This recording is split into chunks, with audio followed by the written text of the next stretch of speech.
잠언 1장입니다. 자, 페이지 9야 920면 잠언 9장 1절입니다.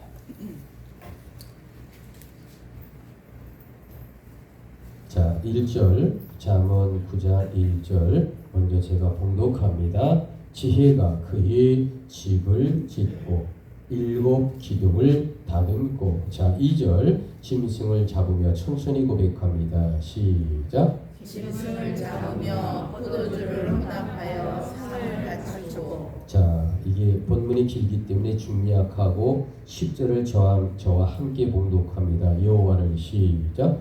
여호와를 경외하는 것이 지혜의 근본이요 거룩하신 자를 아는 것이 명철이니라. 자, 또 중략하고요. 마지막 18절이 마지막 절입니다. 오직. 자, 우리 함께 마지막으로 고백합니다. 시작. 오직 어리석은 자는 죽을 자들이 거기 있는 것과 그의 백들이 수월 깊은 곳에 있는 것을 알지 못하느니라. 아멘. 자, 오늘의 주제, 여러분 주보를 보시면 두 종류의 초대라고 나올 겁니다. 자, 우리 힘차게 오늘 한번 주제를 복창합니다. 시작. 두 종류의 초대. 자, 부제로는 지혜의 길과 어리석음의 두 길이죠. 자, 저와 함께 눈높이를 맞추시고요. 함께 인사합니다. 주님의 이름으로 사랑합니다. 좌우로합니다. 주님의 이름으로 사랑하고 주님의 이름으로 축복을 드립니다. 그래요. 자, 여러분, 우리가 살아가는 삶을 인생이라고 얘기하죠. 자, 누가 인생이 과연 무엇이냐라고 누가 묻는다면 과연 우리는 어떻게 대답을 해야 할까? 물론 이 질문의 정답이 쉽지 않아요. 자, 왜냐하면 각자가 생각하는 인생의 정의와 만남이 천태만상이기 때문이다 라는 것이죠. 여러분, 그러나 인생에 있어서 한 가지는 분명할 것입니다. 즉, 인생이란 끊임없는 선택과 만남의 연속 아니겠느냐라는 거죠. 여러분, 우리는 하루에도 크고 작은 선택들을 수없이 많이 해야 한다라는 겁니다.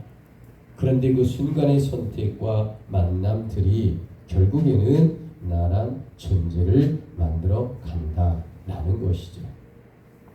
여러분, 그렇다면 지금으로부터 3000년 전의 이 잠언 이 9장은 과연 어떤 비밀을 오늘 이 시대에 우리에게 전하고 있을까라는 겁니다. 그것은 바로 우리 인생에서 두 종류의 이 초대를 통해 어떤 선택을 하겠냐고 우리에게 묻고 있다라는 겁니다. 자, 여러분에게 분명하게 묻겠습니다. 과연 여러분은 인생에서 지혜의 길을 걸으시겠습니까? 아니면 어리석음의 길을 걸으시겠습니까? 여러분, 혹시 너무도 뻔한 질문이라고 생각할 수도 있어요. 그런데 우리 사람에게는 이 뻔한 질문이 실제 삶에서는 전혀 다르게 접근되고 선택되기 때문에 인생에서 최고의 고민이 바로 이 부분이다 라는 것이죠. 자, 그렇다면 왜 이 뻔한 정답에서 우리 사람들은 때론 잘못된 선택을 하느냐라는 겁니다. 그것은 바로 인생이란 이 두 종류의 초대에서 처음의 시작은 두 종류가 모두 그럴듯한 이야기로서 정확한 분별이 쉽지 않기 때문이다 라는 겁니다. 자, 여러분, 지혜의 길과 어리석음의 두 길, 이게 단어는 분명하게 읽어보면 딱 구분이 돼요. 그런데 이게 실제적인 삶에 들어가서 내가 이 두 길 중에 한 길을 걸을 때는 비슷하게 출발하기 때문에 이 선택이 쉽지 않고 분별이 명확하지 않다라는 거죠. 자, 그래서 이 오늘 본문 잠언 9장 1절로 6절을 한번 여러분 보게 되면 지혜로운 여성의 초대가 쫙 하고 등장하고 나오고 있다라는 말씀입니다. 또한 오늘의 잠언 이 9장 7절로 12절의 문단을 나눠서 보시게 되면 이것은 지혜 교훈의 요약본을 보여주고 있는 아주 보석 같은 말씀들이 기록되어 있어요. 자, 그리고 셋째 단락이라고 말하는 잠언 9장 13절에서 18절은 한마디로 말하면 어리석은 여인의 초대를 기록하고 있는 내용을 담고 있다라는 거죠. 자, 여러분, 그렇다면 오늘의 본문 이 잠언 9장의 영적 비밀을 내가 찾기 위해서는 우선 세 가지 문단으로 나눠서 이 세 가지를 정리해서 우리가 접근해야 하나님의 말씀이 은혜가 되지 않겠느냐라는 거지요. 첫 번째 정리는 어떻게 할까? 분별력의 중요성을 말하고 있는 그러한 문단으로 봅니다.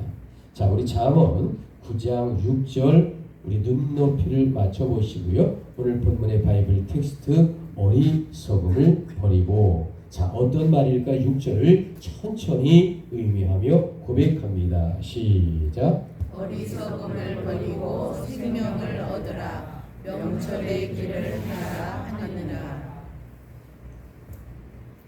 자, 여러분, 이 성경 구절이란 지금 우리에게 생명의 초대를 하고 있는 내용으로 이루어지고 있습니다. 자, 그런데 9장 18절의 눈높이를 다시 한번 보면 오직 그 어리석은이라고 출발이 됩니다. 자, 그러면 18절은 어떤 이야기를 할까? 자, 우리 18절 천천히 고백합니다. 시작. 오직 그 어리석은 자는 죽은 자들이 거기 있는 것과 그의 객들이 수월 깊은 곳에 있는 것을 알지 못함이니라. 자, 여러분, 이 18절의 말씀이란 죽음의 초대를 하고 있는 내용입니다. 자, 그러면 여러분 이 두 가지의 인생의 초대란 삶의 현장에서 이 분별력이 없게 된다면 쉽게 찾을 수가 없다라는 것이죠. 자, 오늘의 본문 잠언 9장 영적 비밀을 우리가 찾기 위해서는 우선 세 가지로 정리하자라고 말씀을 드렸죠. 자, 두 번째 정리는 가르침을 얻는다는 것은 음식을 먹는다라고 표현하고 있다라는 말씀을 드립니다. 자, 지금 두 여인이란 모든 잔치의 사람들을 전부 다 초청하고 있는 그러한 내용으로 성경이 출발합니다. 그런데 여기서 중요한 것이 있어요. 먹는 음식이라도 무조건 먹지 말라라는 겁니다. 여러분, 우리가 먹는 음식이라도 영으로는 더러운 것이 있을 수 있어요. 자, 그래서 우리 믿는 자는 음식이라도 정말로 가려서 먹어야 한다라는 말씀을 드리는 겁니다. 자, 오늘의 본문 잠언 이 9장의 영적 비밀을 우리가 찾기 위해서 우선 세 가지를 정리해야 한다라고 말씀을 드렸습니다. 첫 번째, 두 번째, 세 번째. 이 세 번째 정리는 지혜와 우매함의 부익부 빈익빈의 법칙이다라고 말씀을 드립니다. 여러분, 이것은 지혜자에게 지혜가 어리석은 자에게는 우매함이 더욱 과속화가 된다라는 말씀입니다. 지혜자란 하나님을 경외하며 배움이 열려 있으나 우매자는 어떨까? 그렇지 않겠죠. 자, 이것을 예수님께서는 마태복음 13장을 통하여 천국의 비밀의 말씀을 하고 있습니다. 자, 어느 날 예수님께서 갈릴리 호수에서 갈릴리 호수에서 이제 씨 뿌리는 비유를 통하여 하나님이 백성들에게 군중들에게 말씀을 선포하고 있습니다. 자, 이 갈릴리 호수에 보니까 얼마나 많은 사람들이 모여쌌는지 모릅니다. 자, 예수님이 말씀을 전해야 돼요. 씨 뿌리는 비유를 통해 하나님의 놀라운 영적인 말씀을 선포하고 있는데 사람들이 너무 많아요. 스피커도 없어요. 그렇다고 목소리를 너무 질릴 수도 없어요. 그러니까 예수님이 손짓을 해서 자그마한 배를 하나 부릅니다. 자, 그리고 이제 여러분이 있는 곳이 이제 호숫가에서 이제 땅입니다. 육지에서 이렇게 물을 바라보고 저가 만일에 예수님이라면 이 배를 타서 조금 한 10m 띄워서 이렇게 서로 마주보고 이제 대화를 하는 거죠. 말씀을 하는 거죠. 그러면 훨씬 더 많은 사람 앞에 이제 골고루 하나님의 말씀을 전할 수 있다라는 거죠. 자, 그래서 이제 예수님은 배에 타서 이렇게 군중들이 있고 물가에 한 10m 정도 뒤로 후진해서 이렇게 조그만 배에 올라와서 수많은 관중들에게 생명의 말씀을 전한다라는 겁니다. 근데 그 핵심이 뭘까? 여러분 주보 뒤편의 1번을 보면 마태복음 13장 12절이 있습니다. 자, 주님은 지금 갈릴리 호숫가에 많은 사람 백성들에게 자 12절 무릇 있는 자는 받아 자 이 얘기를 이제 하고 있습니다. 자, 어떤 이야기일까? 우리 천천히 고백합니다. 시작. 무릇 있는 자는 받아 넉넉하게 되되 없는 자는 그 있는 것도 빼앗기리라. 자, 그렇습니다. 여러분 이 말씀이란 지혜자로 사는 것이 중요하다라는 말씀입니다. 즉 야훼를 경외하고 거룩한 자를 통해서 지혜롭고 명철한 삶을 사는 자가 천국 백성이 된다라는 아주 진리의 말씀이죠. 여러분 아멘이십니까? 그래요. 얼마나 귀합니까? 그래서 오늘의 주제가 무엇일까? 두 종류의 초대. 자, 우리 심차게 한번 복창합니다. 시작. 두 종류의 초대. 지혜의 길과 어리석음의 두 길에서. 자, 주보 뒤편을 보시면 우리 첫 번째가 나오죠. 첫째. 자, 1번 첫째. 지혜를 자, 우리 천천히 고백합니다. 시작. 지혜를 선택하는 분별력을 기르기입니다. 자, 여러분 일반적으로 사람들이란 자신을 바보가 아니라서 거짓되고 진실한 것을 누구보다 잘 분별할 수 있다 자신합니다. 나는 이단에 안 빠져. 왜? 아니 우리가 이 얘기 듣고 대화를 나누면 힐링과 느낌이 있는데 어떻게 빠져? 그렇게 생각합니다. 나는 사기 안 당해. 나는 거짓에 안 넘어가. 왜? 아니 느끼고 보고 벌써 해보면 아는데 느낌이 오잖아. 이렇게 생각한다는 거죠. 그런데 여러분 성경에 뭐라고 썼느냐? 고린도서 11장 14절에 사탄도 자신을 천사처럼 가장한다고 기록되어 있어요. 여러분 천사보다 IQ가 높습니까? 천사는 시간과 공간과 벽을 무대로 통과합니다. 과연 천사를 여러분이 이길 수 있다고 생각하십니까? 천사도 사탄도 천사처럼 가장한다고 한다는 거예요. 그러므로 여러분 내가 선택하고 내가 확인한 것이 반드시 똑똑하고 바르다고 너무 확신하는 것은 바람직하지 않을 수도 있다라는 거죠. 내가 선택하는 게 80-90%는 맞아요. 그럴 수 있어요. 그러나 10 내지 15%는 언제나 오차가 있다는 거예요. 이거를 부정할 수 없다라는 겁니다. 특별히 영적인 분별력이 뭘까? 우리 앞에 놓여 있는 지금의 선택이 하나님께로부터 온 것인지 아니면 악한 영으로부터 온 것인지를 우선 우리는 밝힐 줄 알아야 한다라는 겁니다. 물론 이게 뭐 도깨비 방망이하고 쓰고 천사의 얼굴로 나타나는 것은 아닙니다만은 여기서 중요한 기준점이 있어요. 지금 내가 선택하고 판단한 이 일이란 나의 지식과 내 수준에 꼭 맞는 것이라는 확신을 가져서는 안 됩니다. 자, 내가 이 사업을 해요. 짜장면집을 하면 성공할까? 여러 가지 연구하고 계획하고 그리고 분석해 보면 될 거야, 안 될 거야. 내가 판단하고 생각하죠. 그러나 그것이 꼭 맞지만은 아니한다라는 거죠. 여러분 그래서 바로 인생의 가장 큰 실패가 바로 이 부분에 있다라는 겁니다. 왜냐하면 지금 내가 선택한 이 중요한 인생의 결정에서 나의 신념과 판단보다 더 중요한 것을 놓칠 때가 너무도 많기 때문이다 라고 성경은 이 두 종류의 초대를 통해 우리에게 알려주고 있는 이 귀한 말씀이라는 거죠.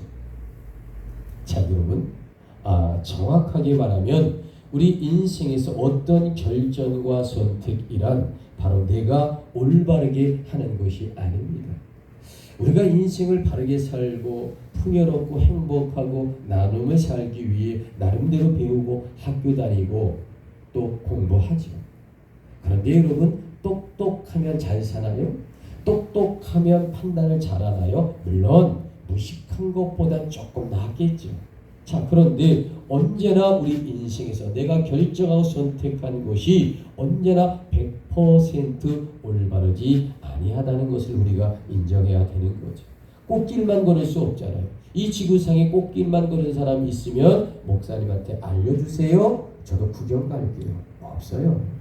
즉 내가 지금 하나님 앞에 영적으로 올바르게 서 있느냐와 서 있지 않느냐는 이 기준에 따라서 우리 인생의 결정과 선택의 성공과 실패가 있는 것을 기독교인들은 정확하게 알지 못하는 부분이 없지 않아 있다는 겁니다. 우리가 하나님을 믿고요, 믿음의 백성이고 기독교인이라도 하나님이 함께해 주시고 하나님이 성령으로 나를 도와주시고 그리고 나와 임마누엘 할 때에 나의 생각과 나의 결정에 하나님이 함께해 주셔야 우리는 올바른 길을 갈 수 있다. 이거를 인정하고 여기에 기도하고 여기에 기준점을 잡아야 우리는 최소한의 실패를 막을 수 있다라는 말씀 아니겠습니까? 여러분 아멘이십니까? 그래서 믿음이 없이는 하나님을 기쁘시게 할 수 없고요. 그리고 나의 인생은 나의 성공과 나의 목적을 위해 있는 것이 아니라 하나님을 경외하고 하나님을 찬양하고 그 안에서 이 부재로 나의 삶과 꿈이 존재할 때 더 아름답게 하나님이 만들어주시고 디자인해서 우리가 성공하는 삶을 살 수 있는데 우리는 늘 이거를 거꾸로 생각하니까 내 성공, 나의 판단, 내 삶의 보람을 먼저 생각하고 하나님을 두 번째 생각하니까 여기에 오차가 있다라는 겁니다. 자, 여러분, 내 인생은 내 것이다. 맞긴 맞아요. 내 인생은 내 것이에요. 그러나 내 인생을 태어나게 하고 또 만드신 분은 부모님이지만 이 부모님을 만드시고 창조하신 분은 여호와 하나님인 것입니다. 아멘이십니까? 그러므로 내 인생에서 내가 얼마나 똑똑하고 잘났느냐가 아니라니까요. 내가 진정 얼마나 가치 있게 느끼고 선택을 잘했느냐 결코 여기에 인생이 결정되지 않습니다. 여러분 사람의 인생과 삶에서 과연 진정한 영적 행복과 사랑은 과연 무엇이라고 생각합니까? 그것은 철저하게 하나님과 나와의 영적 관계에서 얼마나 건전하게 소통하느냐, 하나님과 나와 영적으로 얼마나 대화하고 그분과 상황을 이야기하고 그분의 의뢰와 성령의 도우심을 간구하느냐, 바로 여기에 우리의 모든 신앙과 삶의 인생에 결정된다. 아멘이십니까? 이 아주 정확한 이야기를 우리 믿음의 성도들도 깜빡깜빡 이것을 놓치고 내가 선택하고 내가 느끼고 내가 바라보는데 아니야. 그거 아닌 것 같아. 이렇게 할 때가 너무 많다. 이게 지혜가 아니라는 겁니다. 자, 여러분. 그래서 오늘 잠언 9장 1절로 18절의 이 본문의 바이블 텍스트를 통해 오늘 귀하게 어떤 말씀입니까? 두 종류의 초대, 지혜의 길과 어리석음의 두 길에서 이 귀한 말씀을 주고 있습니다. 자, 여러분 주보를 보시면 2번 소제목이 나올 겁니다. 둘째 지혜를, 자, 우리 천천히 다시 한번 고백합니다. 시작. 지혜를 잘 먹어야 합니다. 제가 필리핀의 바기오에 가서 이 말씀을 준비했습니다. 이제 선교사님과 함께 활동하면서 잠깐 틈을 내서 이제 숙소에서 이 말씀을 며칠간 묵상하면서 준비를 했는데, 자, 여러분 잠언 9장 5절과 9장 17절을 보시게 되면, 자, 5절 17절입니다. 이렇게 두 가지만 비교하면 어떤 공통점을 하나 우리가 발견할 수 있게 됩니다. 자, 5절과 7절의 공통점이라고 하면 무엇일까? 그것은 바로 먹는다라는 거지요. 자, 식사 은유법을 사용하고 있다라는 거죠. 자, 창세기 31장과 사무엘상 9장은 물론이고요. 요한복음 21장도 중심의 내용이 모두 다 함께 먹는다가 중요한 핵심으로 떠오르고 있다라는 겁니다. 자, 여러분, 자, 요한복음 21장에 여러 가지 이야기가 나오는데 여기에 중요한 핵심의 단어가 먹는다, 조반을 먹는다, 이런 이야기입니다. 자, 이제 예수님께서 십자가를 지시고 이제 3일 만에 부활하시잖아요. 자, 그러니까 엠마오로 가는 두 제자, 12제자가 물론 이제 가룟 유다는 이제 자살하고 없었지만 11제자가 낙담했을 것 아닙니까? 어디로 가요? 이 갈릴리 호수에 가서 어부의 생활을 다시 시작하려고 합니다. 자, 그런데 아침에 예수님이 나타나서 오른쪽에 그물을 던지라고 말씀을 해요.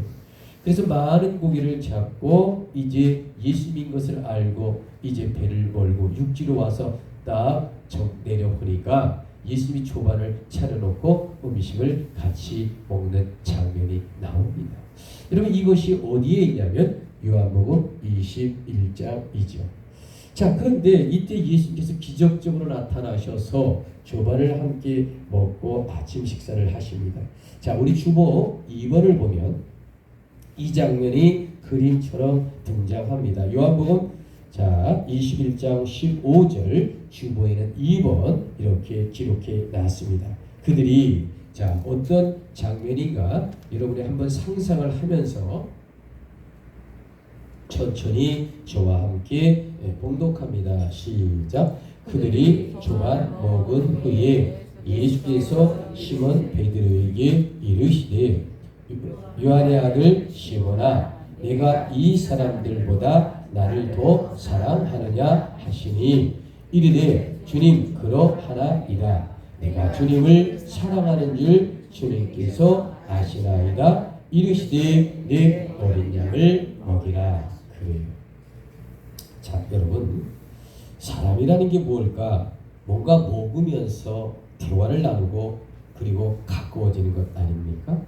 여러분, 따라서 오늘 본문 잠언 9장을 다시 한번 보시면 지혜 있는 여성과 어리석은 여인이 식사 은유로 사람들을 초대하는 것이 우연이 아닙니다. 지혜를 먹는 것은 지혜와 관계 맺는 것이요, 어리석음을 먹는 것은 어리석음과 관계를 맺는 것이다. 바로 이게 이 성경의 이야기입니다. 여러분, 그래서 무엇이 지혜인지 분별하고 선택했다면 그 다음에 해야 할 일은 선택한 지혜를 먹으며 그 지혜로서 우리 자신을 영적으로 치워간다라는 거죠. 이것이 지혜 있는 자의 삶입니다. 그래서 오늘 이 3000년 전에 우리에게 주신 말씀의 주제 잠언 9장 어떤 말씀일까? 두 종류의 초대라고 하는 겁니다. 지혜의 길과 어리석음의 두 길에서 세 번째, 여러분 주보를 보시면 세 번째 단락 우리 한번 고백합니다. 시작. 지혜의 고지를 확보하라는 것입니다. 다시 한번 읽어보세요. 자, 주보를 보고 세 번째 시작. 지혜의 고지를 확보하라는 것입니다. 이렇게 소리가 작아. 안 써있나요 거기에? 써있나요? 없어요? 여기 좀 빼져 있네. 그러면 제가 불러드릴게요. 세 번째는 지혜의 고지를 확보하라는 것입니다. 자, 여러분 혹시 내가 만일 거짓을 말하고 더러운 말을 이웃에게 했다고 한번 가정을 합시다. 자, 그러면 이 더러운 말이란 단지 이웃을 향해 뒷담화 그 이상으로 놀라운 일이 벌어집니다. 즉, 그 이웃을 향해 거짓말을 한 그 한마디가요, 사단에게는 중요한 영적 고지를 빼앗기게 된다라는 겁니다. 여러분, 그래서 결국은 악한 영들에게 내가 공격의 빌미를 제공하는 결과를 낳게 된다라는 겁니다. 자, 여러분, 어떤 분이 교인이에요. 근데 참 성격이 좋고요, 우아하고 점잖아요. 근데 하도 이웃이 못되게 해서 좀 심하게 쌍소리를 한마디 했다고 칩시다. 그러면 요거를 빌미로 사탄은 이 성도를 우습게 보고 영적인 공격의 빌미를 제공한다라는 거죠. 그래서 잠언 9장이란 지혜자란 영적 요충지를 점령해야 한다. 어떤 영으로? 거룩한 영으로. 그리고 지혜의 영으로, 하나님의 말씀으로 이 거룩한 영의 요충지를 점령해야 한다라는 말씀을 하고 있는 겁니다. 자, 잠언 우리 9장 9절 지혜 있는 자에게, 자, 우리 천천히 한번 성경 본문의 말씀을 고백합니다. 시작. 지혜 있는 자에게 교훈을 더하라. 그가 더욱 지혜로워질 것이요 의로운 사람을 가르치라. 그의 학식이 더하리라. 자, 그런데 만일 우리가요, 여러분, 오만한 자가 되어 지혜를 배척한다면 영적 요충지를 잃게 될 것 아니겠습니까? 그래서 예수님 과연 뭐라고 말씀을 하셨을까? 무릇 있는 자는 받아 넉넉하게 되되 없는 자는 그 있는 것도 빼앗기리라. 여러분, 그런데 진짜 정말로 중요한 문제가 하나 있습니다. 3000년 전에 이 과거 사람들과 오늘 우리들도요, 나는 적어도 어리석은 자는 아니라고 동일한 착각이 빠져 있다라는 겁니다. 여러분, 3000년 전 사람들도요, 나는 어리석은 자의 길을 가지 않아, 이렇게 말했을 겁니다. 그렇지 않겠습니까, 여러분? 현대의 사람도 나는 어리석은 길을 가지 않을 거예요. 다른 사람은 25 로또에 당첨되면 흐지부지 다 소비하고 95%가 또 빈털터리가 되는데 그런 바보가 어디 있어? 나는 그렇게 되지 않아. 내가 안 맞아서 그렇지, 맞으면 난 참 관리 잘할 거야 라고 말하는 것처럼 누구나 다 지혜롭다고 말하지는 않겠지만 적어도 어리석은 자가 아니 될 것이다 라고 말하는 거죠. 여러분, 사람들이 나는 지혜자야, 너무도 지혜로워, 나는 똑똑해, 이렇게 교만을 떨지는 않습니다. 아니, 나는 지혜자고 가장 똑똑하다라고 정신병자가 아닌 이상 그렇게 상대편에게 대놓고 말하는 사람은 거의 없죠. 설사 속으로는 그럴지 모르지만, 자, 그런데 적어도 나는 어리석은 자는 아니라고 굳게 누구나 개개인들은 다 믿고 있다라는 거죠. 뭐 그게 나쁘다는 게 아니에요. 자, 성경에서 말하는 지혜자는 어떤 자를 말할까? 그 첫째는 지식이 많은 자가 아니라는 겁니다. 자, 지혜자 과연 누굴까? 성경이 말하는 그 두 번째는 상식이 풍부한 자도 아니라는 겁니다. 자, 성경에서 말하고 있는 지혜자, 그토록 성경이 지혜자를 말하고 있는데 그 세 번째는 착한 일을 많이 한 자도 지혜자라고 말할 수는 없다는 거예요. 나쁘다는 건 아닙니다. 자, 성경에서 말하는 지혜자란 과연 무엇일까? 그 네 번째는 많은 것을 베푸는 것도 아닙니다. 덕은 있어요. 그러나 지혜자는 아닙니다. 자, 우리 주보의 3번을 볼까요? 고린도전서 3장 18절. 아무도 자신을 속이지 말라. 자, 우리 천천히 고백합니다. 시작. 아무도 자신을 속이지 말라. 너희 중에 누구든지 이 세상에서 지혜 있는 줄로 생각하거든 어리석은 자가 되라. 그리하여야 지혜로운 자가 되리라. 자, 여러분, 이 성경은 하나님의 말씀입니다. 여러분 아멘이십니까? 아멘이죠. 근데 이 하나님의 말씀 성경 66권을 보면요, 참으로 역설적으로 돼요. 너희 중에 누구든지 이 세상에 지혜 있는 줄로 생각하거든 어리석은 자가 되래요. 여러분, 우리가 일부러 어리석은 자가 되래요. 그리하여야 지혜로운 자가 되리라. 정말 우리가 바보 같은 자가 되는 건가요? 아니에요. 교만을 떨치라는 거죠. 겸손하는 거예요. 그러면 이 지혜는 하나님이 성령으로 덧입혀 주겠다는 것입니다. 아멘이십니까? 바로 여기에 이 성경의 본질을 우리는 잘 알아야 한다라는 말씀입니다. 여러분, 66권의 성경에는 과연 어떤 지혜자들이 소개되어 있을까? 여러분, 성경에는 약 한 2,800여 명의 사람들의 이름들이 기록되어 있어요. 자, 수천 명의 사람들의 이름이 기록되어 있는데 성경에서 지혜로운 자에 대한 이야기를 여러 번 이야기합니다. 그런데 누가 물어봐요. 성경에서 지혜로운 사람이라고 하면 어떤 사람일까요? 집사님, 권사님, 그렇게 물어보면 딱 두 사람만 대답하면 어떨까 생각되어 집니다. 자, 첫 번째, 이 성경에서 지혜로운 사람을 만일에 묻는다고 하면 당연히 솔로몬을 빼놓을 수 없잖아요. 솔로몬의 명재판, 한 아이를 두 어머니가 와서 자기의 아이라고 주장을 하는 이 명재판. 여러분, 이것을 통해 이 성경의 2,800여 명 중에 가장 지혜로운 사람의 한 명으로 거론할 수 있는 솔로몬 이야기를 우리가 할 수 있고요. 두 번째는 이 성경에 이 다니엘이죠. 다니엘. 이 다니엘과 세 친구의 이야기, 사드락과 메삭과 아벳느고. 이 다니엘은 느부갓네살 왕의 꿈도 해석하고요. 그리고 사자굴에 가서도 살아남고, 그리고 사드락과 메삭과 아벳느고 이 세 친구와 더불어 이 네 명은 얼마나 지혜 있는 이스라엘 백성이었는가. 이 바벨론 포로에서도 그들의 지혜가 아주 뛰어났다라고 성경은 이 2,800여 명 중에 특별히 이 네 명을 우리는 기억할 수 있다라고 말씀을 드릴 수 있습니다. 자, 그러면 이 성경에서 나오고 있는 어리석은 자가 있어요. 자, 민수기 22장과 24절에 보면 어리석은 자가 아주 성경에 많이 등장하죠.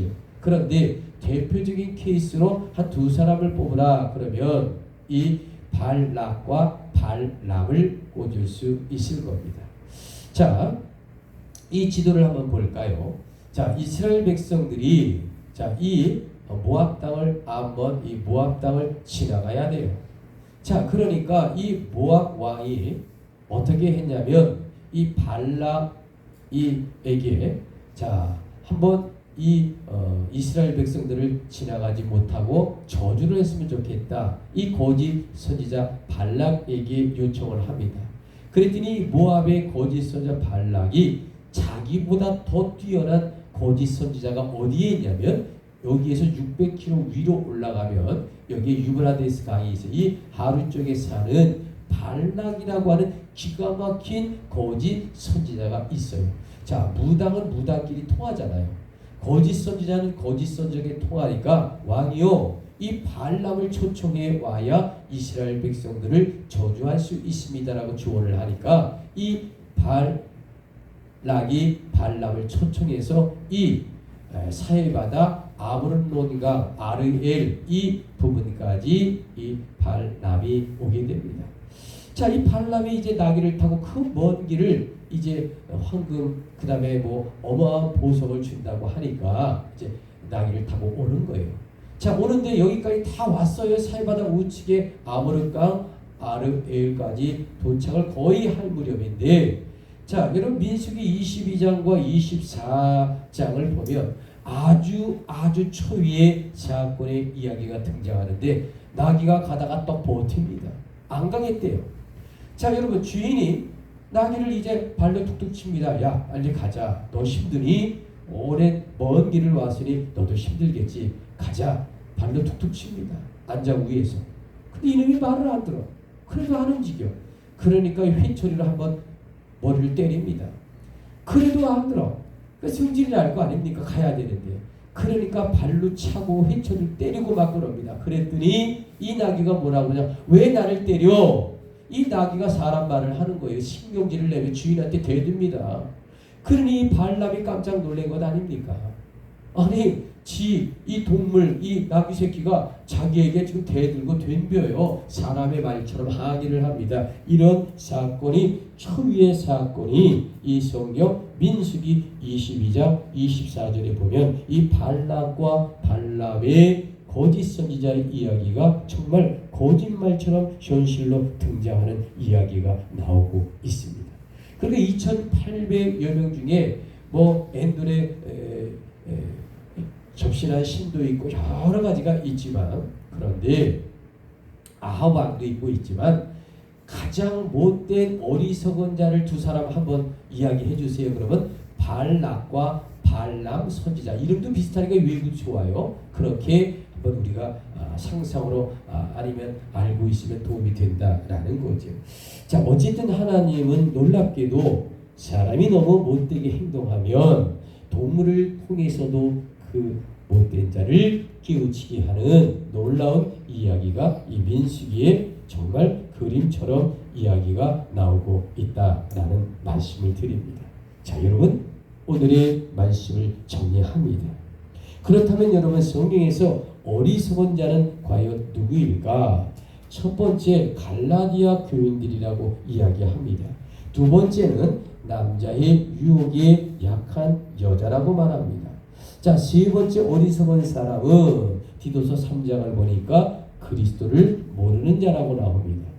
자, 이 성경에서 가장 어리석은 자가 누굴까? 네 번째 잠언 9장 13절에 보니까 지식이 없는 자다라고 말하고 있습니다. 자, 그러면 성경에서 지혜 있는 자의 삶은 과연 뭐라고 했을까? 첫 번째 시편 111편 10절에 하나님을 경외하는 자다라고 말하고 있습니다. 두 번째는 에베소 5장을 보니까 세월을 아끼며 사는 자가 지혜 있대요.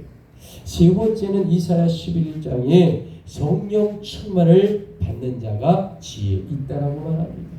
자, 네 번째는 마태복음 7장에 주님 말씀을 실천하는 자가 지혜 있다라고 말하고 있어요.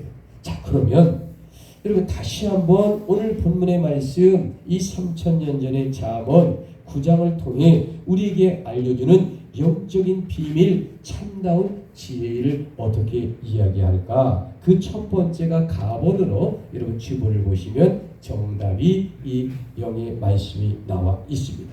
그 첫째란 1절을 중심으로의 지혜를, 자 우리 한번 고백합니다. 시작. 지혜를 선택하여 분별력을 기르라는 것입니다.